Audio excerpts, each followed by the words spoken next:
তারেক, বর্তমানে হামের উপসর্গ নিয়ে যে সকল রোগী ভর্তি আছে তাদের শারীরিক অবস্থা নিয়ে চিকিৎসকরা কি বলছেন? হাম সংক্রমণ রোধে হাসপাতাল কর্তৃপক্ষ কি ধরনের ব্যবস্থা নিয়েছে?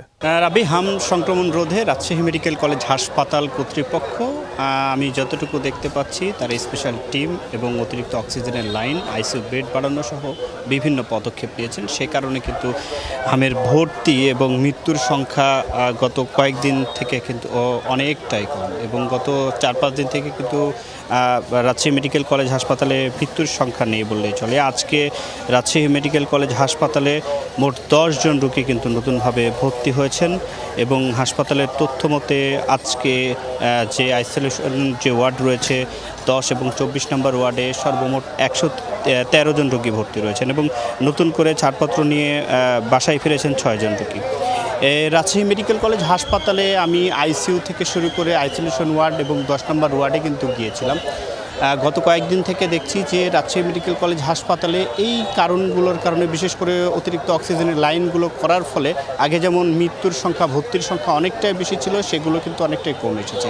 এবং টিকাদান কর্মসূচি রাজশাহীতে প্রায় রাজশাহী বিভাগে 10 লাখের বেশি শিশুকে কিন্তু হামের যে বিশেষ টিকা সেগুলো দেওয়ার ফলে কিন্তু ভর্তির সংখ্যা কমেছে।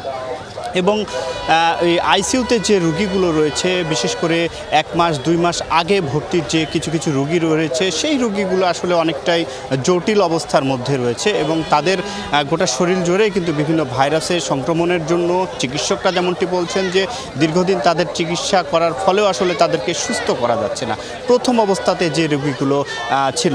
এবং এখন যে রোগীগুলো আসছে তাদেরকে হাসপাতালের চিকিৎসা ব্যবস্থায় অনেকটা উন্নত করার ফলে আমি যতটুকু দেখতে পাচ্ছি এখনকার রোগীদের অবস্থা অনেকটাই ভালো, এবং হাসপাতাল কর্তৃপক্ষ সার্বিকভাবে কিন্তু চেষ্টা চালিয়ে যাচ্ছেন, যেমন আইসিইউ বেড বাড়ানো থেকে শুরু করে অক্সিজেনের লাইন, এবং হাসপাতালের হামের যে আইসোলেশন ওয়ার্ডগুলো রয়েছে সেগুলোতে সার্বিক চিকিৎসা ব্যবস্থার উন্নতি করার ফলে হামের সংক্রমণ বা ভর্তি এবং মৃত্যুর সংখ্যা কিন্তু অনেকটাই কমে এসেছে। রাব্বি। তারেক, আপনাকে ধন্যবাদ।